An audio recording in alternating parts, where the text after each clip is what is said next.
The dock had not moved in 190 years. It had been built to resist exactly the kind of ending the galaxy had already assumed happened here.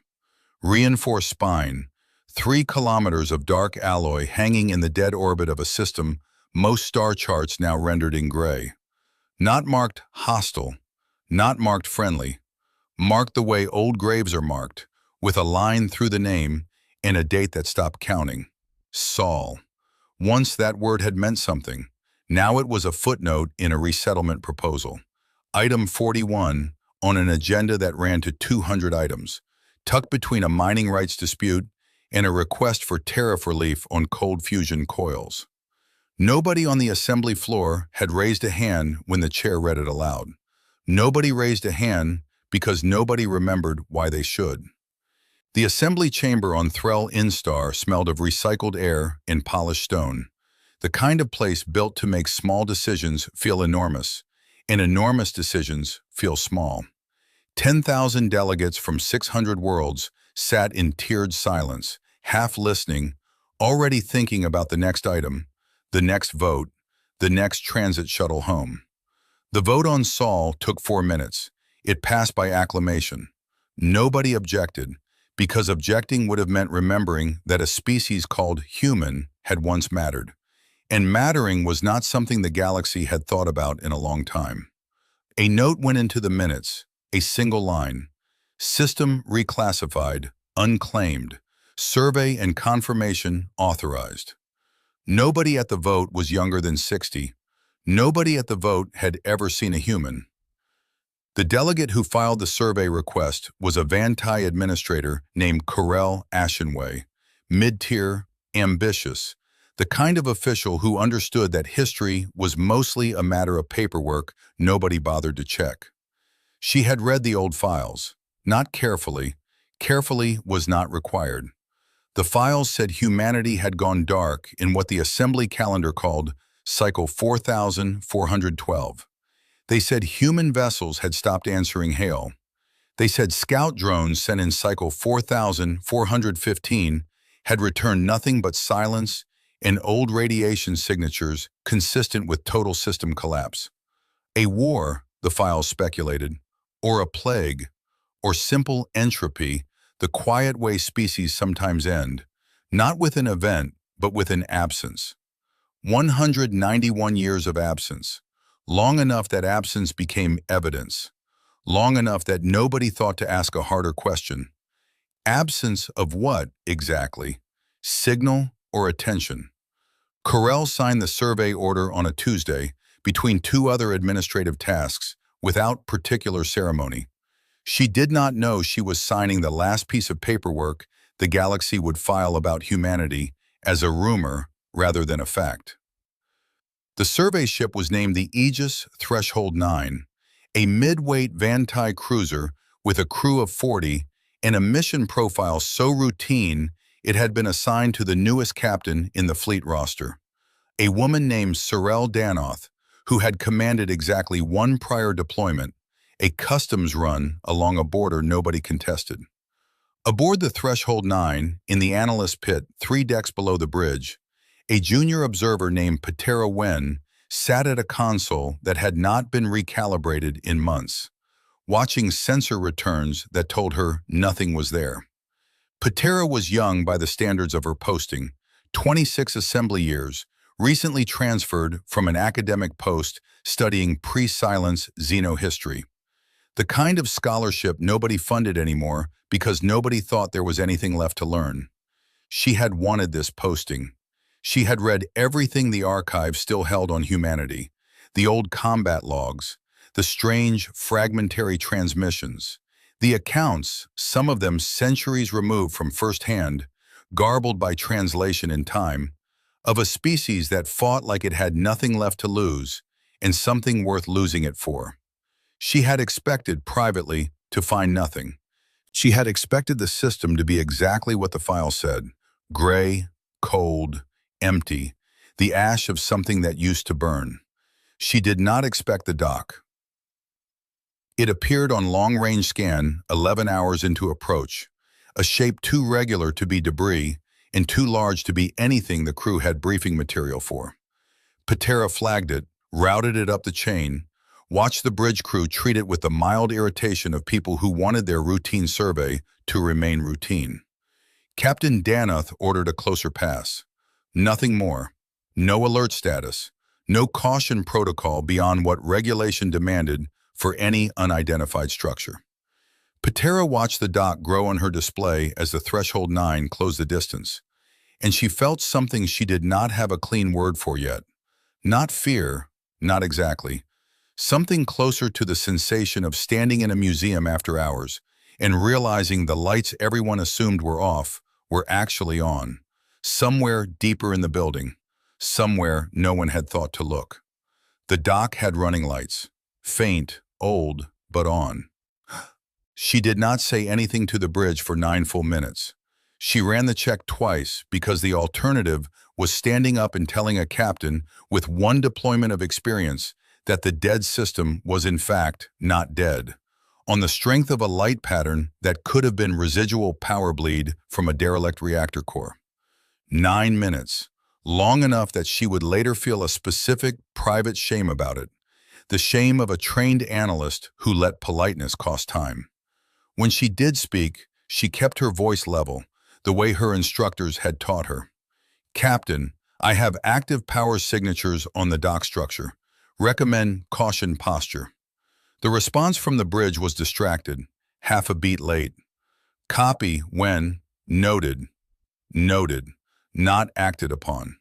The Threshold 9 continued its approach vector because the survey plan called for a close pass of any anomalous structure, and because nobody on that bridge, not the captain, not the tactical officer, not the pilot with 14 years of otherwise unremarkable service, believed that anything living could still be behind those lights.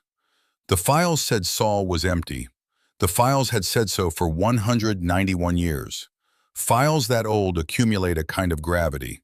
People stop checking them the way people stop checking whether the sun will rise. Patera kept watching. That was the only thing in her power to do, and she did it with a thoroughness that would later be the only reason anyone survived to write a report at all. At range of 800,000 kilometers, the dock did something the sensor logs would later describe, with clinical understatement, as a change in occlusion geometry consistent with the opening of a bay door.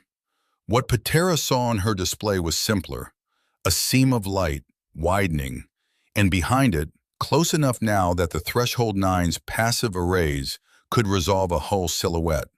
Something that had been waiting inside that dock for 190 years began, without hurry, to move. It did not accelerate toward them. That was the detail Patera would return to later. In the report she wrote alone in her cabin at 0300 ship time, because she could not sleep and did not trust herself to summarize it in the morning with anyone looking over her shoulder. It did not accelerate. It simply came forward, the way something enormous comes forward when it has never had to hurry for anything, because hurrying is what smaller things do. The vessel was long. Patera's console gave her a hull estimate before it gave her anything else, because that was the number that mattered first. 4,100 meters. Not the largest thing humanity had ever built, according to the old files, but old enough, the plating patina told her, that it had been waiting in that dock since before her grandmother was born. The hull was scarred, not decayed, scarred in the specific way metal is scarred by things that hit it and failed to finish the job. Along the dorsal spine, faint and half obscured by centuries of micrometeorite pitting, there was a name. The optical resolution at range was poor, but Tara ran it through enhancement 3 times before she trusted what it gave back. Prevailing silence. She did not know yet that the name was not incidental. She would learn much later, from a source she did not expect, that the ship had been named that on purpose, by a woman who understood exactly what she was building and exactly what she wanted it to say to anyone who came looking, 190 years on, assuming nothing was left to find. The prevailing silence did not hail them. For 6 minutes, the two vessels closed distance in a silence that Tara found more unbearable than any weapon lock would have been. The bridge crew had gone from distracted to alert to something quieter and more honest. A kind of stillness that spreads through a room when professionals realize, all at once, that the thing they trained for and never expected to need has arrived early and without warning. Captain Daneth ordered a hail. Standard first contact protocol, the kind drilled into every cadet in the Assembly Fleet Academy. Identify, state intent, request acknowledgement. Her voice, when it went out over open channel, was steady. Tara gave her that. Whatever else happened, Sorrel Daneth did not let her people hear her afraid. Unidentified vessel, this is Assembly Survey Cruiser, Threshold 9, registered to the Vantai Compact under Assembly Charter. We are conducting a routine system survey per Assembly Resolution 1141. Please identify and state your status. Silence answered for 4 seconds, long enough on a bridge to feel like an hour. Then the response came, and it was not what anyone expected. Not a challenge, not a weapons lock warning. A voice translated cleanly through a linguistic protocol that the Threshold 9's systems flagged, with a small red asterisk that nobody on the bridge had time to notice. As pre-silence human, archived dialect, confidence match 98%. Threshold 9, this is Sole Defense Command. State your resolution number again. Daneth did. 1141. Another pause, shorter this time. Copy. We have that resolution on file. We'd like to speak with whoever wrote it. Tara would later describe that exchange, in her report, as the moment she understood two things simultaneously. The first was that Saul was not empty and had never been empty. The second, colder thing, was that whoever ran Saul Defense Command had access to the Assembly's resolution database in close to real time, which meant either an intelligence breach nobody had detected for years, or something worse, that Saul had never stopped watching, had simply stopped announcing that it was watching, and the galaxy's silence had been mistaken, catastrophically, for its own. Not because they'd gone quiet, because they had chosen quiet, and the galaxy had filled the gap with a story that flattered its own comfort. Daneth did not have an answer for, "We'd like to speak with whoever wrote it." She was a customs officer with one prior deployment, sitting on the bridge of a mid-weight cruiser facing a 4-kilometer battleship that had just demonstrated, in a single dry sentence, more information dominance than her entire chain of command possessed. To her credit, she did not bluff. She said the truth, plainly. That would be the Assembly Council. I don't have authority to speak for them. I have authority to complete a systems survey and report findings. Another pause. When the voice came back, something in its register had changed. Not warmer, not colder, simply more final, the way a door sounds when it is being closed rather than left ajar. Then report your findings. Saul is occupied. Saul is defended. Saul was never unclaimed. You may relay that to the council, and you may tell them that we heard about the vote. Tara's hands went still over her console. We heard about the vote. Not we intercepted the vote. Not we hacked your systems. We heard about the vote, delivered with the flat, unbothered cadence of someone reporting the weather. As if listening to the entire Assembly's internal proceedings for 191 years was not an act of aggression or even effort, but simply something they did. The way a person keeps an eye on a neighbor's house out of habit long after anyone asked them to. The Threshold 9 was ordered to hold position, and Captain Daneth, wisely, gave the order without hesitation. What happened over the following 11 minutes was not, technically, an attack. The sensor logs Tara reviewed later, back on Threll Instar, in a briefing room that had gone very quiet by the time she finished presenting them, showed something closer to a demonstration. Deliberate, unhurried, designed to be understood rather than survived. The dock behind the prevailing silence opened further, and more running lights came on, farther back in the structure, farther than the Threshold 9's passive sensors had originally suggested the dock extended. Ships. Not one. Terra counted 11 distinct hull signatures before Danoth ordered the sensor sweep throttled back, worried, reasonably, about provoking something by looking too closely. 11 ships. None of them moved to intercept. None of them needed to. Their presence alone did the work. And behind the prevailing silence, close enough now for full optical resolution, Terra got her first clear look at the flagship's forward hull, at the place just beneath the bridge tower where the old paint had worn thin and been redone, again and again, over what her expert eye recognized instantly as a very long span of careful maintenance. A tally. Rows of small marks etched into the hull plating itself, not painted, cut. She could not count them precisely at that range, not with confidence, but her estimate, the one she wrote into her report with a caveat about margin of error that she now considered almost comically modest, put the number somewhere north of 4,000. She did not know yet what the marks meant. She would learn, eventually, secondhand, filtered through a translator who had spent a career studying pre-silence human military custom, that the marks were not kills. They were watches, each one representing a ship, a fleet, a scouting party from some other power that had drifted too close to Sol over the past 191 years and been observed, tracked, and quietly allowed to leave, unaware they had been seen at all. 4,000 watches. 4,000 times some outside power had brushed against the edge of a system everyone agreed was dead, and left again believing they'd found exactly the silence they expected. The Threshold 9 was released without incident.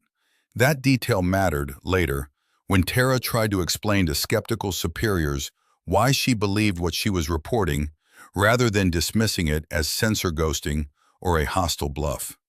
A power with anything to prove would have made an example of the survey ship. A power with nothing left to prove simply let them go, with a message, the way a person lets a rumor go once they've decided the truth will do more damage on its own. The message came from the same voice before the Threshold 9 began its withdrawal burn. Tell the Council that Earth will speak for herself. Give us a channel and a date. We'll take it from there. Danoth asked, because someone had to, who she should say the message came from. The pause this time was the longest of the exchange. Terra counted it. 6 seconds. Say it's from Sol. They'll remember the rest. The Threshold 9 limped home carrying more weight than its official cargo manifest would ever reflect, and Patera Wen spent the entire 11-day return transit rereading her own sensor logs like scripture, trying to reconcile the files she had studied in graduate seminars. A species presumed extinct, a system presumed cold, with 11 warships in a tally of 4,000 watches cut directly into battle-scarred plating. She was not naive enough to think the assembly would believe her without a fight. She had grown up inside institutions and understood, with the particular clarity of the young and recently disillusioned, that institutions do not enjoy being told they were wrong about something for 191 years. Being wrong that long is not a mistake, it is a culture, and cultures defend themselves. The debrief happened on Threl Instar, in a chamber 3 floors below the assembly hall itself, windowless, the kind of room built for information that was not yet ready for daylight. Corel Ashenway was there, the administrator who had filed the survey order, her expression somewhere between professional composure and the particular tightness of someone doing career math in real time. Captain Danoth gave her account first, precise, unembellished, the account of a competent officer who understood that overstatement would be seized on and used to discredit the whole report. Then Patera was asked to present the sensor data. She had rehearsed this moment on the transit home, alone in her cabin, turning the words over the way she used to prepare for academic conferences, where a room full of tenured skeptics would try to find the hole in her argument before she finished her first sentence. She did not open with the 11 ships. She did not open with the tally marks. She opened with the thing that had unsettled her most, privately, the details she kept returning to at 0300 when sleep refused her. They knew our resolution number before we told them, she said. Not the content, the number. 1141. That means someone in that system has had continuous access, in some form, to assembly proceedings, possibly for years, possibly longer. We assumed a species that had gone silent because it lost the ability to speak. The evidence suggests a species that chose silence, and used the space that silence bought them to watch us the entire time. The room did not like that sentence. Patera watched 3 separate delegates find reasons to look at their tablets instead of at her. Corel Ashenway was the one who finally spoke, and her question was the one Patera had been dreading, because it was also the fairest one. Analyst Wen, you're describing an intelligence failure spanning nearly 2 centuries, based on a single encounter and a partial hull count. Do you understand how that sounds? Patera did understand. She said so. It sounds unlikely, she said. It also sounds like exactly what a species that fights the way the old records describe would want it to sound like. I read the pre-silence combat archive before this posting. I didn't take this assignment expecting to find anything. I took it because I like the history. I'm telling you what my instruments recorded, and I'm telling you the plain reading of it, because the alternative is deciding in advance what we're comfortable believing and asking the censors to agree with us. They don't. Nobody in that room applauded her. Nobody thanked her for her candor, but nobody, notably, offered a competing explanation for the hull signatures, the tally, or the 6-second pause before, say it's from Saul, they'll remember the rest. Silence in that chamber was its own kind of answer, though not the kind anyone present would have admitted out loud. The vote to open a formal channel passed 2 days later, with considerably less acclaim than the vote to reclassify Saul's territory had received 5 months earlier. Nobody wanted to be first to speak. Everybody understood, by then, that somebody would have to be. The address, when it came, was not delivered by a general or an admiral, and that detail alone told the assembly something they had not been prepared for. It came from a woman named Iris Calder, identified simply in the transmission header as Chief Steward, Sol System. No military rank, no title suggesting conquest or command. Steward. A word chosen, Tara would later argue in a paper nobody outside her small circle bothered to read. With the same deliberate restraint as the ship's name, prevailing silence. Language selected not to impress, but to correct. The broadcast reached every member world simultaneously, translated by systems that had clearly been prepared for this moment for far longer than the 11 days since the Threshold 9's encounter. Tara watched it from the same debrief room, crowded now with people who had shown considerably less interest in her report a week earlier. Iris Calder appeared on screen seated, not standing, in a room that gave away almost nothing about its location, beyond a single window showing what might have been Earth's own sky, pale and blue and ordinary. She looked to be in her 60s by human reckoning, gray-haired, dressed without ceremony. Her hands were folded on the table in front of her, still, the particular stillness of someone who has learned, over a long career, that fidgeting gives away more than words ever do. My name is Iris Calder, she said. I speak for Saul. She did not raise her voice. She did not need to. The translation software carried every syllable to 600 worlds with equal weight, and something about the flatness of her delivery made the silence on the other end of that broadcast feel enormous. The kind of quiet that comes not from absence, but from everyone listening at once. 191 years ago, we made a decision. We stopped transmitting, not because we had nothing left to say, and not because we had lost the capacity to say it. We stopped because we had looked at the numbers, and the numbers told us that a young, unallied system, still rebuilding from a war most of you never learned about, would not survive contact with a galaxy that had already decided what kind of neighbor we would be before we ever opened our mouths. So we chose silence instead. We rebuilt. We listened. We watched every fleet that came near us, and we let every one of them leave believing they had found nothing. Because a system nobody is afraid of is a system nobody bothers to finish. Tara felt something settle into place, quiet and certain, the way a theory feels when the data finally stops arguing with it. We are aware of the resolution passed 5 months ago. We understand why it was passed. From where you sit, silence for that long looks exactly like an ending. We do not blame you for believing it. We would very likely have believed the same in your position, reading the same file. But it was not an ending. It was a choice, made once, by people who are mostly dead now, and honored since by the rest of us, because it turned out to be the right one. We are not seeking to punish anyone for the vote. We are not seeking apology. We are asking for something much smaller and much harder. Attention. Look again. Update the file. That is all. She paused there, and the pause ran long enough that translators on several worlds reportedly checked their feed to make sure it had not dropped. We are not what the file says we are. We were never what the file says we are. We are older than the file, and we intend to be here considerably longer than it. Saul is not unclaimed. It has been claimed, defended, and rebuilt by the same hands twice now, and we would prefer the second rebuilding not require demonstrating the first one's methods. That is not a threat. It is an invitation to save everyone a great deal of unnecessary grief. We would like to open trade. We would like to open dialogue.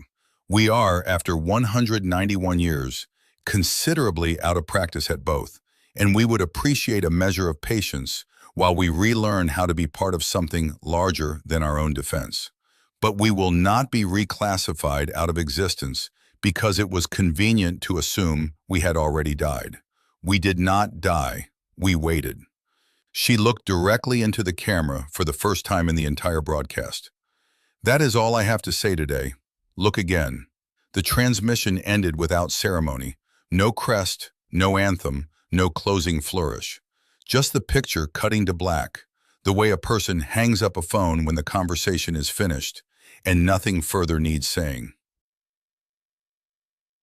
The reaction across 600 worlds did not arrive as unified as the Assembly's own votes tended to.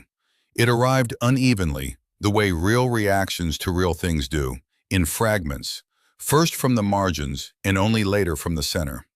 On a border world called Inith Vale, a minor trading outpost that had done business generations back with human freighters before the silence, an elderly shopkeeper named Pharaoh Aids closed his storefront early and walked to the small shrine his grandmother had kept behind the counter for 60 years. A shrine to trading partners lost to time, mostly forgotten by everyone except the family that maintained it out of habit rather than belief. He had heard the broadcast on the radio while restocking shelves. He did not say anything to his customers about it. He simply locked the door, walked to the shrine, and placed a single stone on top of it, the old gesture his grandmother had taught him for marking a debt as no longer owed. Nobody filmed it, nobody reported it. It happened in a back room on a world most of the assembly could not locate on a star chart. And it happened anyway, because some corrections do not need an audience to be real. The intelligence analysts fared worse. On Threll Instar and on a dozen other worlds with their own archives, junior officers spent the following weeks pulling old files that had not been opened in decades, cross-referencing sensor ghosts that had been dismissed for years as instrument error, near misses in deep space that nobody had ever bothered to investigate because investigating cost more than shrugging. A pattern emerged, slowly, uncomfortably, across 100 different reports written by 100 different analysts who had never spoken to each other. Faint signatures, always at the edge of detection range, always retreating before confirmation, spanning the better part of 2 centuries. Nobody had connected them. Nobody had wanted to.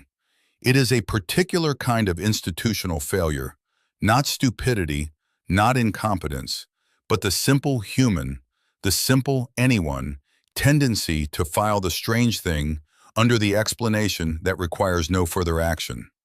A dead system generates no anomalies worth investigating. A watching system generates 100 years of anomalies that everyone quietly agreed not to notice. Tara Wen, promoted now, against her own expectations, to a standing advisory post on Seoul relations, found herself the least surprised person in every room she entered for the rest of that year. It is a strange kind of vindication, being right about something everyone else refused to consider, and she did not enjoy it as much as she once imagined she would. Being right, it turned out, mostly felt like grief for all the years everyone could have known sooner, if anyone had bothered to look again just a little earlier. Trade talks opened 8 months later, slow and cautious on both sides, the way negotiations go when neither party fully trusts the other's account of the intervening silence. Seoul sent no fleet to the negotiating table. It sent 3 representatives, unarmed, traveling on a modest transport that arrived without escort, a detail the Assembly Security Committee found more unsettling than any show of force could have managed, because it communicated, without a word, that Seoul did not believe it needed protecting. The construction of new agreements was, as such things always are, incomplete, slow, riddled with the kind of small failures and compromises that never make it into speeches. A shipping lane dispute here, a translation error there, over a trade term that meant something subtly different in Seoul's dialect than in Assembly standard, nearly derailing a full quarters negotiation before a junior linguist, Patera again, unable to stay entirely out of it, caught the discrepancy at the 11th hour. There was no grand ceremony marking Seoul's return to galactic society. There was instead the slow, unglamorous work of 2 civilizations that had misunderstood each other for a very long time, learning gradually how to occupy the same room without flinching. Iris Calder did not appear in public again for the better part of a year after her address. When she did, it was not on a broadcast to 600 worlds. It was in a smaller room, a shared briefing chamber aboard a neutral station, seated across from a handful of Assembly delegates working through the unglamorous mechanics of a trade framework nobody outside the room would ever hear about. Patera was in that room too, seated near the back, there in an advisory capacity that mostly meant she was allowed to listen and occasionally correct a translation. She watched Calder more than she watched the negotiation itself, the way one watches a figure they had studied secondhand for a year finally resolve into a person rather than a transmission. Calder was quieter in person than the broadcast had suggested, though the broadcast had already been quiet by any reasonable measure. She listened more than she spoke. When she did speak, it was brief, and it tended to end arguments rather than start them. At the end of a long session, after the other delegates had filed out, Patera found herself alone in the room with her for a few minutes, gathering notes, not expecting conversation. Calder looked at her for a moment, the way a teacher looks at a student who has done something quietly correct without being asked. "You're the one who flagged the dock lights," Calder said, not a question. Patera confirmed it, surprised the detail had reached her at all. 9 minutes, Calder said. That's what the logs showed. 9 minutes before you told your captain. Patera felt the old private shame resurface, the one she had never quite set down. I should have said something sooner. Calder's expression did not change much, but something in it softened, fractionally, the way stone softens under long water. You said something. Most people, looking at a light that shouldn't be on, decide it's nothing, and they never say anything at all. 9 minutes of doubting yourself is not the same as never speaking up. We notice the difference. Patera did not know what to do with that precisely and said nothing further. Calder gathered her own materials, unhurried, and paused at the door before leaving. The file said we were gone, she said, not looking back. A lot of people were comfortable believing that. It cost them nothing to believe it, and it cost us nothing to let them. But files are only ever a record of the last time someone bothered to check. Someone always has to be the one who checks again. She left without waiting for a response, the way people leave when they have said the only thing they came to say. Patera stayed in the empty briefing room a long while after the door closed, running her hand once, absently, along the edge of the table, the way she had watched Calder's own hands rest, still and unhurried, throughout the entire session. She thought about the file she had read as a student, the one that said Saul had gone silent and was presumed lost, the one that generations of analysts after her would have read the same way, filed the same way, if a light on an old dock had not happened to catch the attention of someone willing to spend 9 uncomfortable minutes doubting herself before she said so. She thought about Pharaoh Aids, a shopkeeper she had never met and would likely never hear of by name, placing a stone on a shrine behind a counter on a world she had only seen once in a supply manifest. She thought about a tally of 4,000 watches, each one a fleet, a ship, a curious wanderer that had brushed the edge of a system everyone assumed was empty, and left again none the wiser, unaware they had ever been seen at all. Somewhere out past the edge of the assembly's charted lanes, in a dock that had not moved in 190 years and now, finally, occasionally did, that number was still climbing, one mark at a time, cut carefully into old plating by hands that had learned, a long time ago, that watching was not the same as disappearing, and that the quietest thing in any room is very often the thing still deciding whether it needs to move at all. The file had been wrong for 191 years. Somebody, eventually, had to check again.